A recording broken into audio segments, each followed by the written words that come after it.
wanahitaji kupata katika upande huo.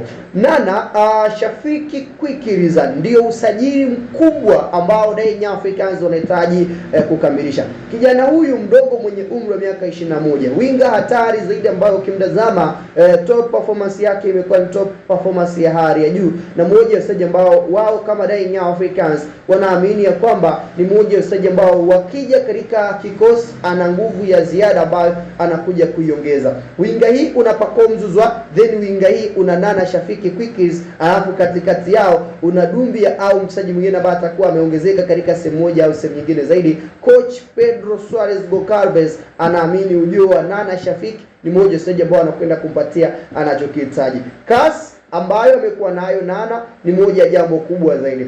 Namna ambavyo ana uwezo wa kupiga cross, namna ambavyo amekuwa na uwezo wa kufanya curving nje ya 18 ni moja ya mtaji mkubwa ambao Yanga wanakwenda kunufaika na ujio wa Nana Shafiki Kwikiriza. Umri wake ni mdogo, miaka 21, lakini kitu ambacho atakupatia uwanjani utakuja kuamini ya kwamba ni moja ya wachezaji wa aina gani na ni moja ya wachezaji ambao wana uwezo kupatia nini katika upande huo. Msimu jana alifunga idadi ya mabao 6 akitoa assist 8.